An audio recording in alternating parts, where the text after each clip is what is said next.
Bem-vindos a esse lugar de acolhimento, informação e voz para você que vive todos os dias os desafios do neurodesenvolvimento. O que ninguém te conta, você ouve aqui.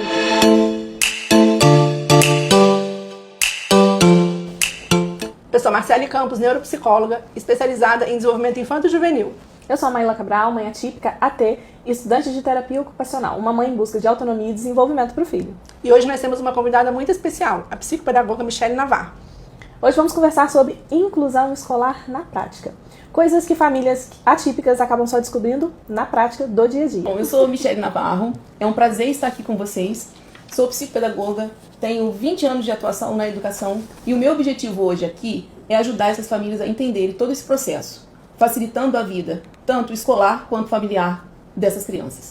Como atua o psicopedagogo junto à escola e junto à família quando é necessário? Eu digo que a psicopedagogia ela vai muito além do consultório, né? Assim, é uma parceria família e terapeuta. Quando a gente caminha junto, o resultado é muito melhor. Michele, chegou uma pergunta pra gente, né? Algumas perguntas que a gente vai fazer aqui foram perguntas que chegaram no Instagram. O que você gostaria que as escolas e profissionais de educação entendessem melhor sobre as famílias de crianças atípicas? Bom, eu acho que o primeiro ponto é entender que as famílias elas passam por um processo de adaptação também nessa nova vida. Quando você recebe o diagnóstico do seu filho, você tem medo, você tem certas angústias, você fica inseguro, você não sabe o que o seu filho vai ser daqui a algum tempo. E eu acho que quando a escola trabalha junto com a família e mostra para a família que ela pode confiar naquele processo todo, né, o vínculo cresce e a troca acontece. Quando essa troca acontece, a gente vai ter bons resultados para o aluno. Vai facilitar totalmente o processo. Eu acho que você tocou num ponto que realmente pega bastante para nós. Pais de crianças atípicas, é o medo do futuro, né? Se essa criança vai conseguir ser alfabetizada, se ela vai conseguir concluir os estudos, né? Mas, Maíla, só te cortando, eu acho que toquei nesse ponto porque eu sou uma mãe que passei por isso, né? Então, assim, eu tive todo esse transtorno de como vai ser, e quando a escola acolheu o meu filho de forma que eu acreditei e a escola acreditou, a gente teve um avanço, um boom muito grande, né? Hoje, meu filho está no 9º ano, totalmente, muito bem, sabe? E assim, eu acredito totalmente no futuro dele. Então, nada melhor do que, além do exemplo, né, da pessoa que vive isso, né, não só dentro do consultório ali, na vida. Tem a vida real. Sim, porque eu acho que às vezes nós, mães atípicas, a gente sente falta disso, né, de ver pessoas que conseguiram, casos que deram certo, e isso enche a gente de ânimo. Porque eu acho que a criança ela não é realmente o que o laudo diz ali. Não, né? A gente não pode limitar a criança. Só no laudo, a gente limita justamente isso. A gente limita e a gente tira as oportunidades que essa criança pode ter. Na verdade, aí eu vou falar de uma coisa que mexe profundamente comigo, porque eu faço isso todos os dias, né? Receber uma família, dar um diagnóstico e dar um laudo. É uma coisa muito séria. E o laudo, eu costumo dizer aqui que o laudo não é o fechamento, né, do que o seu filho vai se desenvolver. Ele é um descritivo do como está a situação neste momento.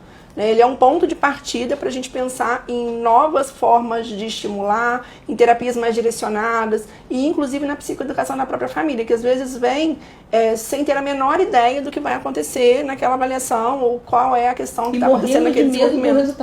E morrendo de medo do resultado. Então a primeira coisa que a gente precisa pensar é no acolhimento dessa família, né? Porque a escuta é muito mais valiosa muitas das vezes do que até a própria psicoeducação. É muito importante as pessoas também entenderem que diagnóstico não é o fim de um caminho, muito pelo contrário, ele é o início de um caminho, é o início de uma jornada, né? Muito mais assertiva e muito mais direcionada. Falando em laudo, em diagnóstico, uma coisa que é recorrente também, que eu tenho visto bastante, e inclusive foi mais uma pergunta que chegou pelo Instagram, foi a questão de quando os pais acabam recebendo também um diagnóstico e precisam, né, montar uma rede de apoio, mesmo já tendo essas habilidades sociais, tendo essa dificuldade de interação, né, o que seria muito difícil, mais um impeditivo para esse contato com a escola, né, com o psicopedagogo. Então, acho que essa pergunta cabe mais para a Marcele, né? Como formar uma rede de apoio tendo essa dificuldade de interação social, né? No caso dessa família aqui, que a pessoa disse que ele já tem um prejuízo na comunicação social, então para conseguir formar uma rede de apoio é muito difícil. O que você pode orientar? É muito comum, né, quando a gente recebe, eu vou falar da infância, né, estamos falando de autismo, mas vamos pensar em todas as neurodivergências, mas realmente uma neurodivergência que que tem como prejuízo a questão da comunicação social, é o TEA. E é muito comum você receber a criança para fazer avaliação e muitas das vezes o pai ou a mãe ou o irmão que não tinha diagnóstico se percebe naquele contexto. E também acontece ao contrário, de muitas das vezes o pai recebeu o diagnóstico ou a mãe e depois, né, começar a investigação do filho. Buscar um profissional primeiro, né, que possa te orientar, buscar grupos de pessoas, né, que estão na mesma condição. Se é uma pessoa, por exemplo, não vou falar só do TEA, né, agora vou fazer como a Michelle fez, eu vou me colocar nesse lugar de mãe, né? Hoje eu participo de um grupo de mães de disléxicos, porque eu tenho uma filha com dislexia, né? Então a gente precisa buscar essas redes de apoio, que muitas das vezes não vai ser a família, porque também tem todos aqueles embates que nós falamos no outro encontro, sobre a dificuldade, né, do diagnóstico, inclusive na própria família, e a falta dessa rede de apoio. Então a gente precisa buscar grupos, né, que têm as mesmas questões. Então, por exemplo, grupos de mães de pessoas de pessoas autistas, tem associações, né, que fazem esse acolhimento das famílias. Você pode buscar o profissional, né, que você foi à consulta para buscar informação. Então, nós que fazemos o diagnóstico, nós que atendemos, nós temos a obrigação de fazer o que a gente chama de psicoeducação, que é orientar a família sobre o diagnóstico, sobre o que fazer, sobre onde buscar informação, onde buscar ajuda. E aí a gente consegue ampliando isso. O que não pode acontecer é você ficar com vergonha, limitado em pedir ajuda, né? Então, assim, se você não tem ninguém que te ofereça ajuda, busque essa ajuda. E uma das formas de buscar é nos grupos, né, que se formam de famílias. No meu caso, até dentro da escola, as mães, né, que são atípicas também, Sim. que estão ali na escola, elas acabam sendo rede de apoio uma da outra. Sim. Então é importante que a gente se abra, que a gente se permita também que as pessoas nos acessem. E esse trabalho aqui é para isso, né? Para a gente também ampliar essa rede de apoio Exatamente. virtual, para que as pessoas também tenham informação de qualidade, de verdade, de pessoas de verdade, né? De mães falando para mães, mas também de profissionais que lidam com isso todos os dias. Na escola, Michelle, a criança é difícil ou os profissionais ainda não estão preparados? Essa pergunta é difícil, né? Porque a gente tem que refletir sobre o que é verdade sobre educação inclusiva. Porque falar de educação inclusiva é muito bonito, mas Viver a educação inclusiva, Viver a educação inclusiva é complicado. As crianças, elas chegam nesse ambiente e a gente tem que enxergar isso, porque elas podem ter uma sobrecarga sensorial, elas podem ter um déficit cognitivo, né? Então, é muito mais fácil a gente culpar a criança. Dizer, nossa, que criança difícil, que aluno difícil.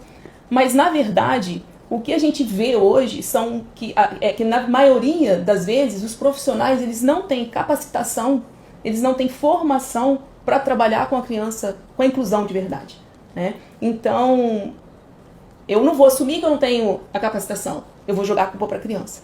Sim. Mas assim, isso não vai mudar. Isso não vai mudar se a gente que trabalha com educação, que trabalha com inclusão, não buscar essas formações, né? Sim. Porque cada dia mais a gente tem alunos com laudo, a gente tem crianças atípicas na escola e para a inclusão acontecer de verdade, a gente precisa buscar sempre estar atualizado com essas formações. E hoje eu acho que com os meios de comunicação, né, o acesso à informação ficou mais fácil mesmo.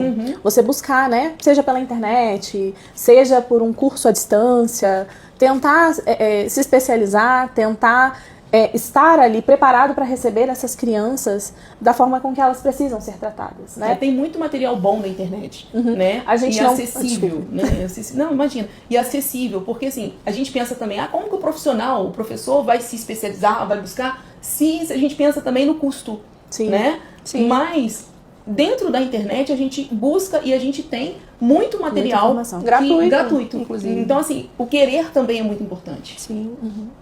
E, Michelle, como que a gente pode preparar essa criança para o ambiente escolar? Como que a gente pode conduzir, né, já que a gente está falando de escola, de preparo, adaptação escolar, né? A gente agora ainda estamos no começo do ano, né? Como preparar essas crianças? Então, preparar a criança para o ambiente escolar, eu acho que uma criança atípica ela tem que ter previsibilidade, tá? Então, quando a gente vai levar essa criança para o ambiente escolar, a gente precisa mostrar a escola, a gente precisa mostrar o que acontece na escola, como que é feito. E hoje, qualquer escola tem uma rede social. Então a gente pode entrar numa rede social da escola, mostrar como que vai ser, para ela não chegar lá de surpresa. Porque a adaptação é difícil para qualquer pessoa. Uns vão se adaptar mais fácil, outros vão demorar mais um pouquinho, mas a adaptar ao ambiente escolar, a gente precisa de previsibilidade. Agora a gente tem que pensar também que existe adaptação curricular. né? Essa adaptação curricular precisa ser feita levando em consideração cada aluno. Eu preciso olhar para aquele aluno de verdade. Então, antes de fazer a adaptação, eu preciso estudar o caso desse aluno. Né? Eu estudo o caso, monto uma adaptação. A gente tem o PEI, que é um documento muito importante, e que tem escolas que fazem o PEI e guardam. E o PEI é um documento que tanto a família quanto a escola tem que ter na mão todos os dias, porque ali tem os objetivos que a gente precisa, ali tem as estratégias que a gente vai buscar, que a gente vai fazer a avaliação, como que esse aluno vai ser avaliado, né? E depois de um tempo a gente vai reavaliar o nosso PEI, porque a gente vai saber se a gente chegou naquele objetivo que a gente queria ou não. Se a gente chegou, a gente joga outro objetivo. Se a gente não chegou, a gente reformula aquele objetivo que a gente tinha. Sim. Então, isso tudo tem que ser muito estruturado. Tá? O PEI não é um documento só de, eu vou fazer o PEI. Não, vou fazer o PEI acontecer. Essa é a grande diferença. E quando a escola acha que não precisa fazer o PEI? Aí é mais complicado. Porque eu estava conversando isso hoje aqui. Quando a criança tem pouca necessidade de suporte, tem uma inteligência preservada, então ela tem algumas questões que ela precisa de suporte ali dentro da escola. Uma delas, e talvez a maior, seja a questão da interação social. E aí, muitas das vezes, a escola pensa, né, que por esse motivo ela não precisa fazer o PEI. E, na verdade, o que eu falava mais cedo era que inclusão não é só adaptação de material. Inclusão é você pensar no aluno na hora do recreio, você pensar no aluno no banheiro, é você pensar no aluno na cantina, é você pensar no aluno no ambiente como um todo. Inclusão é você pensar no barulho que a sala faz e que talvez desregule aquele aluno. E é por isso quando a gente pensa no TEA, né? E é por isso que o PEI deve ser feito por todos os funcionários da escola, né? Porque até a pessoa da cantina vai atender essa criança, né? Então até a pessoa da cantina tem que ter essa visão de como que ele vai ser tratado, né? Aí eu vou deixar ele numa fila quilométrica do recreio. Pois é. E fala-se muito, né, hoje sobre imputar isso à escola, né? A gente ouve muito isso. Eu como família, né? Nós como família. O que a família deve fazer? Você vê como assim, imprescindível. Como a família pode contribuir, né, na execução, na montagem desse PEI? Como conversar com a escola, como se colocar à disposição da escola de forma que você não seja entendida como uma mãe invasiva. Uma mãe chata. Uma mãe chata. Então, eu acho que escola nenhuma quer uma mãe chata. Né? Se você for uma mãe chata, eles vão dar um jeito de tirar você dali. Sim. Tá? O caminho é você ser parceira da escola. Como que é ser parceira da escola? É você dizer o que realmente é o seu filho, quem realmente é o seu filho, quais as dificuldades que o seu filho tem, porque tem muita gente que também não quer dizer, tem vergonha, sabe? Então, assim, eu vou tentando mascarar o comportamento do meu filho. Então, quando eu chego para a escola e digo tudo, vou jogar limpo, a escola vai entender o processo do meu filho, vai confiar em mim e a escola vai tentar fazer com que eu confie nela. Quando essa família confia na escola, ela deixa de ser a mãe chata. Até porque, se a gente for pensar em famílias atípicas, famílias, né, autistas, são mães, eu falo muito sobre isso, assim, são mães que já são muito machucadas, elas recebem muitos não. Então elas já vão, assim, com sangue nos olhos, né? Sim. E eu entendo super sobre isso, assim, consigo entender esse processo, mas eu também consigo entender quando você fala de buscar a parceria da escola, e uma das coisas que é muito importante é você dizer sobre o seu filho na escola. E aí, quando você falou do medo, eu penso que o medo de dizer sobre a criança é muito mais profundo, é o medo da exclusão. Da exclusão, com certeza. Né? Que essa família já, muitas das vezes, sofre a exclusão dentro da própria casa, com os próprios familiares. Então, num ambiente que você não tem controle o tempo todo, esse medo é muito maior. E aí eu penso que essa resistência de falar sobre a criança tem muito a ver com isso. Sim. Né, com esse medo da exclusão. E assim, eu penso que diálogo é o que resolve troca, tudo, não tem né? jeito. Então, buscar esse diálogo é importante. E isso que você disse das mães já serem muito machucadas, né? Eu acho que você já vai, por exemplo, para uma reunião com a escola esperando o problema. Falar, ai meu Deus, você tá e agora? armado. Então você tem que se armar, você tem que se defender. Então quando a gente se coloca nessa postura de defesa o tempo todo, você limita o contato com outro profissional que é um ser humano que está ali também, né? Não tem como a gente deixar de olhar para o lado do profissional. Sim. Porque ele está ali, a neurodiversidade é muito ampla, não tem como um profissional que lida ali, sei lá, com 1000 crianças, 800 crianças, compreender caso a caso, cada criança. Então, acho que se desarmar, né, permitir que a escola se posicione, opine, também é muito necessário, como mãe, você se permitir ser acessada. É nesse Sim. sentido. E quando isso acontece, a família participa do PEI, né? Porque aí há Isso, essa conversa, com há certeza. essa construção, há esse diálogo e aí as coisas evoluem. Até porque se a família não fala, a escola tem que descobrir. E aí ela pode descobrir de uma forma errada, né? De uma forma de julgamento, sabe? Então quando a família leva, já fica mais fácil da escola trabalhar com aquela criança. Sim. E quais são os principais desafios da aprendizagem de crianças atípicas neste modelo atual que nós temos de ensino, Michele? Bom, eu vejo 2 grandes desafios. O primeiro é a questão do nosso ensino ser programado. Todo mundo é igual, sabe? É uma avaliação... Não tem equidade, né? É uma avaliação igual para todo mundo, conteúdo igual para todo mundo. E a gente é muito conteúdo e que cada criança aprende de um jeito, né? Cada criança precisa ser avaliada de um jeito. E o segundo desafio que eu acho é a formação dos profissionais que trabalham com a educação. Se a gente conseguir alinhar esses 2 processos, fica mais fácil. Fica mais fácil. E como a família pode contribuir para o trabalho do psicopedagogo? Então, a terapia não acontece só dentro do consultório, né? A gente troca. A gente precisa que a família também continue o processo em casa. O que eu faço com o paciente no consultório, 1 vez por semana, 2 vezes por semana, se for só aquilo ali, a gente vai demorar, é muito pouco. Quando eu tenho a participação da família, aquilo evolui mais rápido. Mas eu já escutei de algumas famílias a seguinte frase: eu não sei o que fazer com meu filho em casa.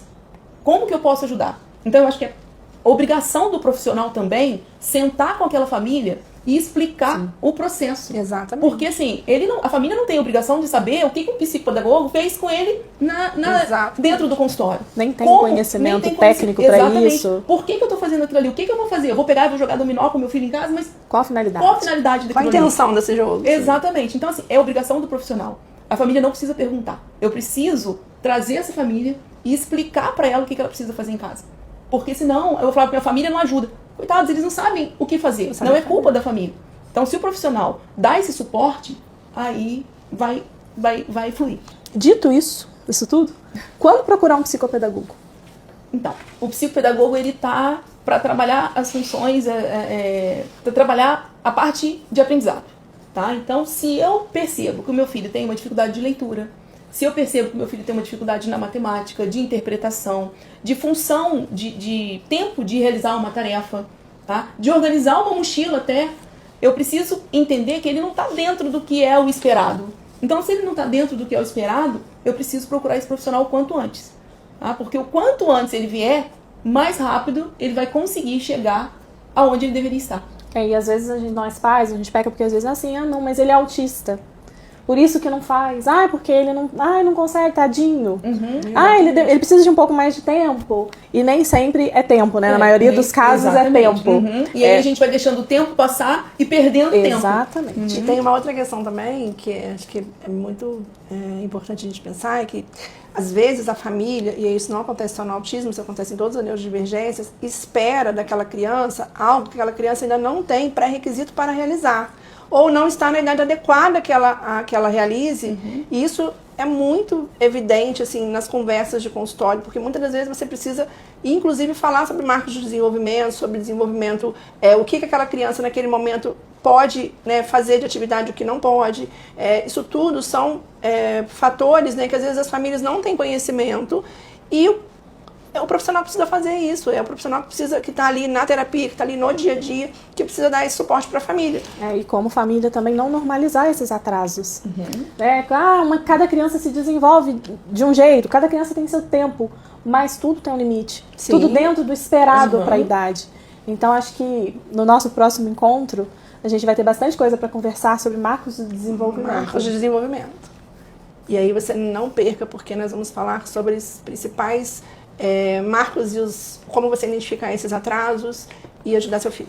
E você, família, que tem alguma criança, se você tem dúvida se essa criança está dentro dos marcos de desenvolvimento, se você nota uma dificuldade que você acha que ela não deveria ter mais nessa idade, manda pra gente no Instagram as perguntas que será um prazer respondê-las. Agradecer a Michele. Eu que quero agradecer a oportunidade. Foi um prazer estar aqui com vocês. E contem comigo. Sempre. Sempre. Sempre. Muito obrigada, gente. Tchau, tchau. Até a Tchau, próxima. até a próxima.